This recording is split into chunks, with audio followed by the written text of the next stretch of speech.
Hello students, today we'll be studying about the electric dipole in electrostatics. What is electric dipole? Actually में electric dipole इस तरह से defined है कि अगर आपके पास दो छोटे छोटे चार्जेस हैं, जैसे मैंने यहाँ पर बना दिए, एक तो ये चार्ज है,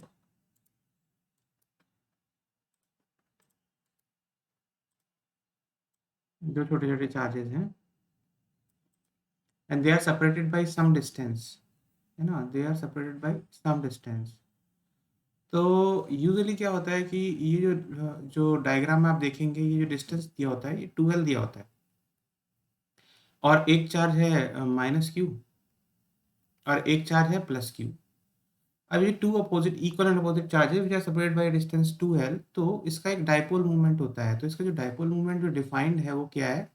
dipole movement p vector is equal to q into distance between the two charges. तो 2ql is defined as the dipole movement और इसका जो डायरेक्शन होता है वो होता है पॉजिटिव चार्ज से नेगेटिव चार्ज के डायरेक्शन की तरफ। तो p वेक्टर का जो डायरेक्शन होता है ये होता है। करेक्ट? आपको डायपोल मूवमेंट समझ में आ गया होगा। अब डायपोल मोमेंट की ऑब्वियस सी जो यूनिट जो होते हैं वो यूनिट क्या होने चाहिए? कूलम्ब, क्योंकि इसके सही यूनिट कूलम्ब होना चाहिए, क्योंकि यहाँ पर ये एक चार्ज दिया हुआ है। ये चार्ज का यूनिट होता है कूलम्ब और लेंथ का यूनिट होता है मीटर। तो इसका यूनिट क्या हो रहा होगा? Coulomb metre. करेक्ट? ठीक है, सिंपल है। अब आगे चलते हैं कि इलेक्ट्रिक डायपोल्स से हम क्या क्या चीज़ें सीखते हैं। आज हम लोग ये देखेंगे कि इसकी इलेक्ट्रिक फील्ड हम कैसे कैलकुलेट करते हैं और नेक्स्ट वीडियो में हम लोग देखेंगे कि इसकी पोटेंशियल एनर्जी और इस पर जो टॉर्क लगता है वो किस तरह से लगता है। तो आज इलेक्ट्रिक फील्ड देख लेते हैं। Electric field due to electric dipole. Electric field सबसे पहला है electric field at a point on the axial line due to electric dipole. ठीक है, अब यहाँ पर पहले तो मैं इसको कॉपी कर लेता हूँ।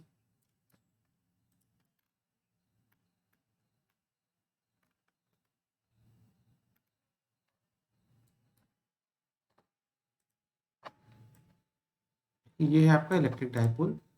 अब हमें पूछा गया है at a distance x, electric field at a distance x from an electric dipole, यानी कि हम यहाँ पर हमें at a distance r on an axial line, हमें डिस्टेंस r पर इलेक्ट्रिक फील्ड निकालनी है जो कि सेंटर से डिस्टेंस r पर है। करेक्ट? इस पर्टिकुलर पॉइंट पर जो कि पॉइंट P है। अब इलेक्ट्रिक फील्ड निकालने के लिए हम क्या करेंगे? ये डिस्टेंस हमें पता है कि ये डिस्टेंस ऑलरेडी L है और सिमिलरली ये डिस्टेंस भी ऑलरेडी L है। तो यहाँ पर हम पहले इलेक्ट्रिक इंडिविजुअल चार्ज की वजह से इलेक्ट्रिक फील्ड निकालते हैं। E due two plus Q, इस पॉइंट पर electric field due two plus Q जो होगा वो मैं ई क्यू से रिप्रेजेंट कर देता हूँ, ई प्लस क्यू। और माइनस क्यू की वजह से जो इलेक्ट्रिक फील्ड होगा उसको मैं ई माइनस क्यू से रिप्रेजेंट कर देता हूँ। ठीक है, जो कि इस डायरेक्शन में होगा। क्यों? क्योंकि माइनस क्यू चार्ज अट्रैक्टिंग है ना, अपने आप इसको अट्रैक्ट करता है। ये हम पिछली क्लास में समझ चुके हैं कि इलेक्ट्रिक फील्ड हम कैसे कैलकुलेट करते हैं। अब देखिए, ई प्लस क्यू की जो वैल्यू होगी वो क्या होनी चाहिए? E plus q is equal to q upon 4 pi epsilon naught into q से लेके पॉइंट पी तक डिस्टेंस कितना है? R minus L whole square. Correct है? E due to minus q क्या होना चाहिए? वो जो कि अट्रैक्टिंग है, that is q upon 4 pi epsilon naught into are plus L whole square, क्योंकि पी पॉइंट पी का जो क्यू माइनस क्यू से जो डिस्टेंस है वो है आर प्लस एल। तो ये हो गया। करेक्ट? अब जो हमारी नेट इलेक्ट्रिक फील्ड जो होगी, नेट इलेक्ट्रिक फील्ड किस डायरेक्शन में होनी चाहिए? नेट इलेक्ट्रिक फील्ड हमारी इस डायरेक्शन में होनी चाहिए, ई प्लस क्यू के डायरेक्शन में। तो ई नेट की जो वैल्यू होगी, दैट वैल्यू अगर मैं कैलकुलेट करूंगा, E net will be equal to E plus Q minus E minus Q. ठीक है, तो हम इसकी वैल्यूज डाल देंगे, Q by 4 pi epsilon naught into R minus L whole square minus Q by 4 pi epsilon naught into are plus L whole square. इसको आप यहाँ पर निकालेंगे, Q by 4 pi epsilon naught अपन लोग कॉमन ले लेते हैं। तो 1/r - l whole square minus 1/r+l whole square. ठीक, अब मैं इसको राइट में कर देता हूँ। तो यहाँ पर q/4πε0 into r+l whole square minus r-l whole square upon r square minus l square whole square.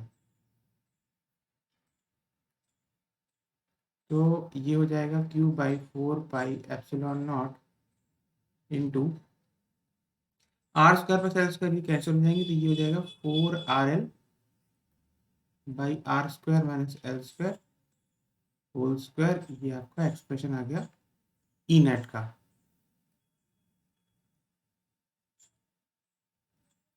अब देखिए यहाँ पर क्या दिया हुआ है, यहाँ पर हमें जो एक्सप्रेशन दिया हुआ है ये जो इसमें दिया हुआ है ये ई XL E net 2pr/4πε0 whole square.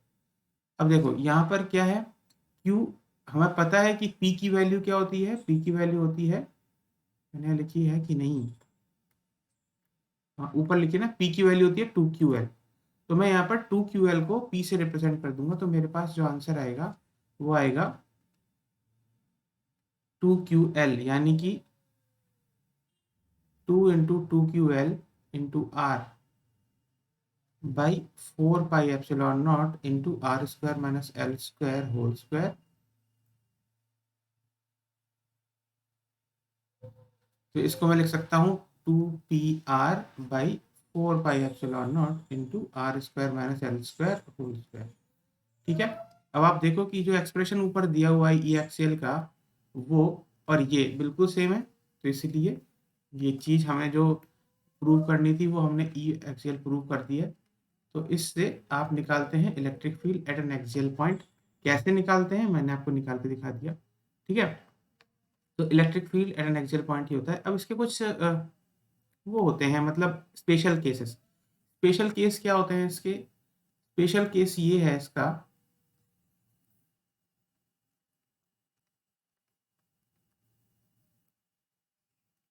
Special case इसका है कि जब electric field at a distance r when r is very much greater than l, जब आर बहुत बड़ा होता है ना लेंथ एल से, तो उसके केस में क्या होता है, जब आर बहुत ज़्यादा बड़ा होगा एल से, तो उसी केस में क्या होगा ना, डिनोमिनेटर में जो एल है वो हट जाएगा। तो हमारा जो ई नेट हो जाएगा ना उस केस में, तो ई नेट हो जाएगा हमारा 2pr/4πε0 इंटू r⁴, क्योंकि एल तो हट गया, एल 0 हो गया उस वाले केस में। नीचे है ना डिनोमिनेटर में इस वैल्यू इतनी छोटी होगी कि आप उसको नेग्लेक्ट कर सकते हो। तो जो वैल्यू जाएगी वो आ जाएगी 2p/4πε0 इंटू r³। ये वैल्यू जाती है ये एक्सेल उसके केस में। क्लियर है, आ गया समझ में। अब चलते हैं electric field on the equatorial line due to electric dipole. Electric field on an equatorial line due to electric dipole. अब यहाँ पर क्या होगा कि यहाँ पर देखिए, पहले तो मैं डाइपोल बना लेता हूँ।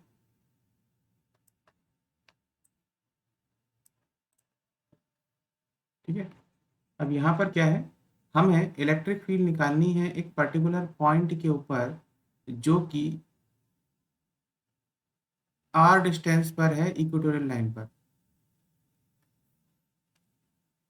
है ना, यहाँ पर कि आर डिस्टेंस पर है। ऑलरेडी हम जानते हैं कि ये वाला जो डिस्टेंस है ये एल है, ये वाला डिस्टेंस भी हमारा एल है। तो हमारी जब अगर हम अब यहाँ पर इलेक्ट्रिक फील्ड निकालते हैं सबसे पहले, तो इस माइनस क्यू की वजह से जो इलेक्ट्रिक फील्ड होगी वो इस डैश लाइन के डायरेक्शन में होनी चाहिए, और जो ई प्लस क्यू की जो इलेक्ट्रिक फील्ड होगी वो इस डैश लाइन के अलोंग होनी चाहिए जो मैं बना रहा हूँ।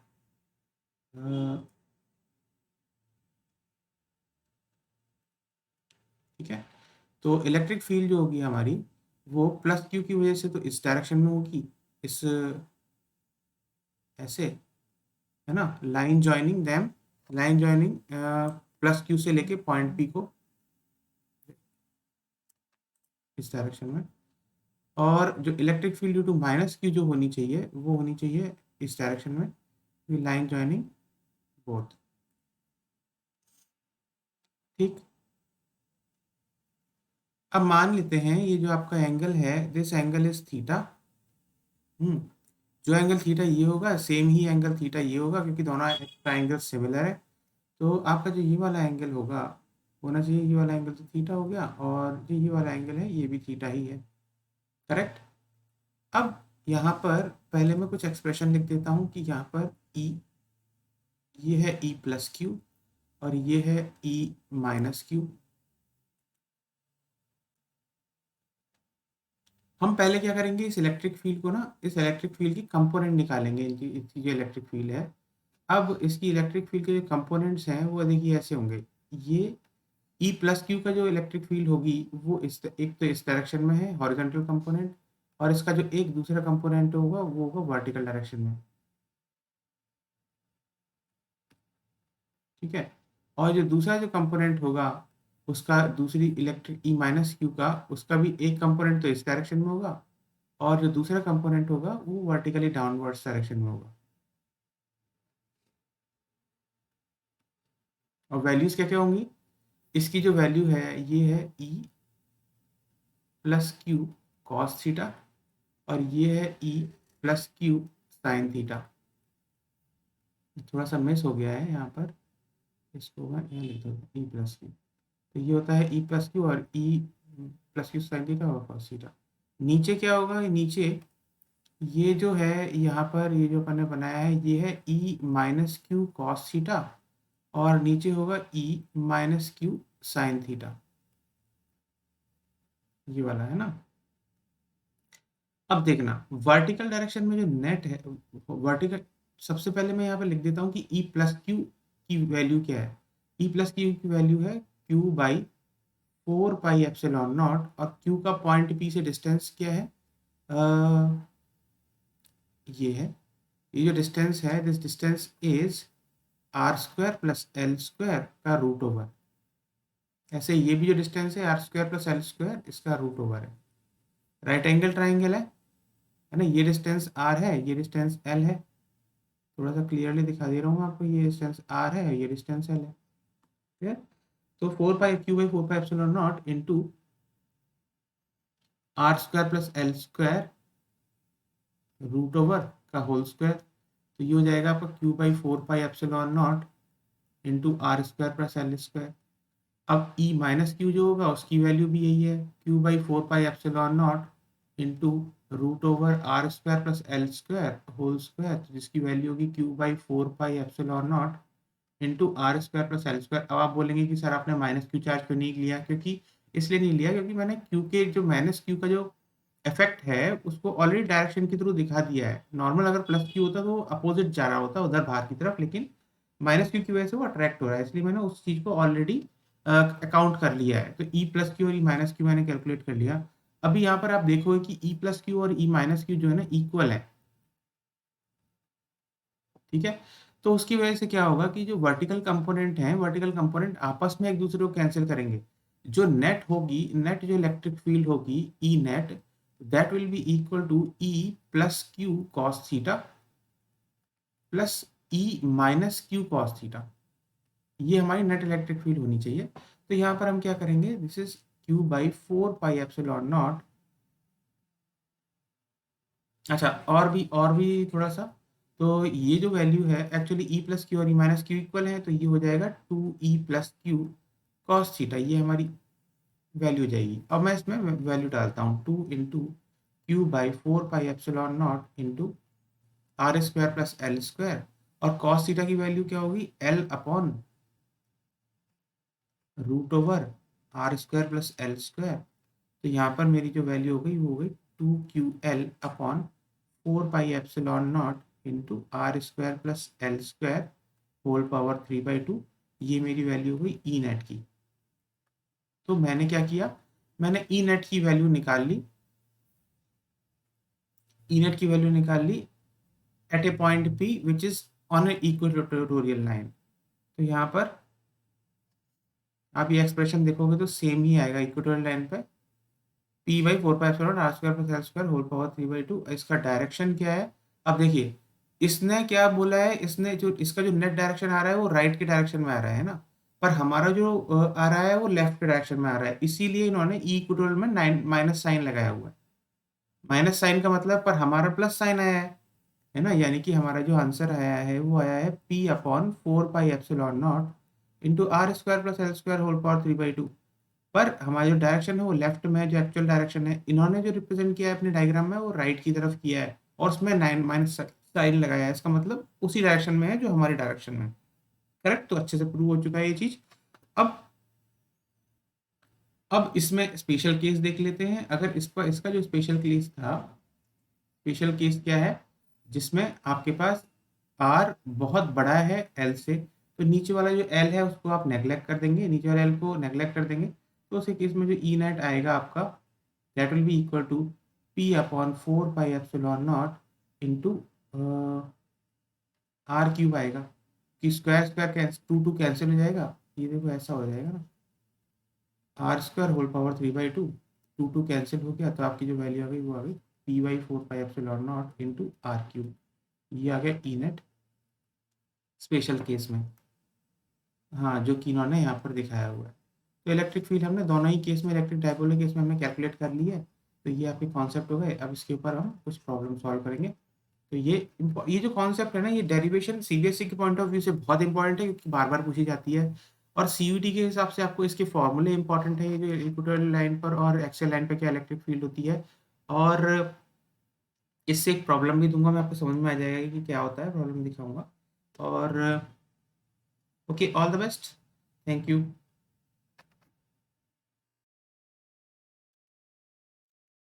Now let us solve a problem related to JEE Main which was asked in 2019, 10th June shift 2. Question is charge minus Q and plus Q. Minus Q, this is minus Q charge and this is plus Q charge. They are placed at A and B respectively. This is A position and this is B position. Consider electric dipole. Distance AB is 2A. Already दिखाया हुआ है. O is the middle point. O middle point भी दिखाया हुआ है. And OP is perpendicular to AB. OP is perpendicular to AB. That is correct. A charge Q is placed on P. यहाँ पर सबसे पहले तो एक चार्ज Q आपने रखा. OP is equal to Y. अच्छा, अभी पहले ना ये वाला जो डिस्टेंस दिया हुआ है, ये डिस्टेंस Y दिया हुआ है इन लोगों ने, एंड Y ग्रेटर देन 2 है. अच्छा, Y is very much greater than 2 है, ये पहला केस हमें दिया हुआ है. The charge you experience if electric force of F. अच्छा, हमें पहले पता है कि when y is very much greater than 2a, okay एक मिनट, when y is very much greater than 2a, उसके केस में हमारे पास जो फोर्स लगती है p पर, हम ऑलरेडी जान चुके हैं कि इलेक्ट्रिक फील्ड जो होती है p पर, वो होती है p/4 pi epsilon naught into,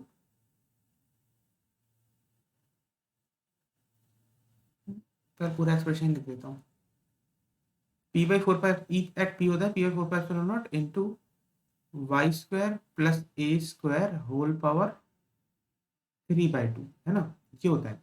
पर अगर इसमें केस जो आता है कि जब y very much greater than 2a है, तो उसके केस में क्या होगा कि a नीचे नेग्लेक्ट हो जाएगा, तो ई पी जो हो जाएगा, E p is equal to p upon 4 pi epsilon naught y cube हो जाएगा. ये है ई पी.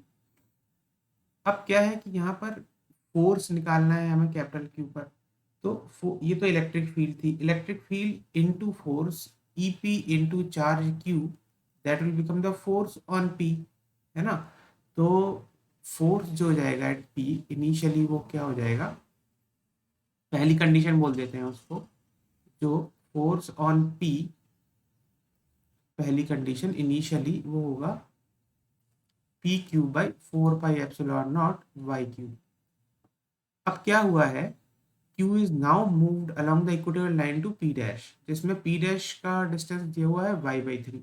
अब यहाँ पर हमें डिस्टेंस दिया हुआ है y/3, तो यहाँ पर सेकंड पोजीशन में, P dash पोजीशन में,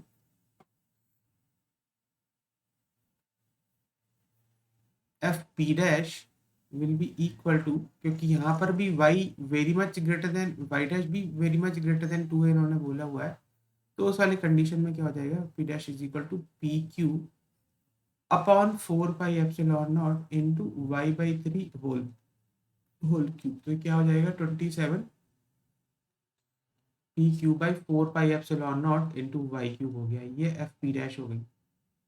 अब इन्होंने पूछा क्या है, when the force on Q will be close to initial force। अच्छा, तो F p dash is equal to 27 F p हो गया है। तो ये तो 27 टाइम्स एफ हो गया, यानी कि this new force is 27 times F. तो ये हमारा आंसर होना चाहिए और दिस इज योर आंसर, और ये आंसर डी है। ये क्वेश्चन सॉल्व हो चुका है। देखिए, अगर आपको फॉर्मूले याद रहते हैं ना तो जेई मेन की प्रॉब्लम बहुत जल्दी सॉल्व कर लोगे। अगर आप फॉर्मूले याद नहीं है आपको तो आप इसको डिराइव करने बैठ जाओगे, फंस जाओगे। Clear? All the best, thank you.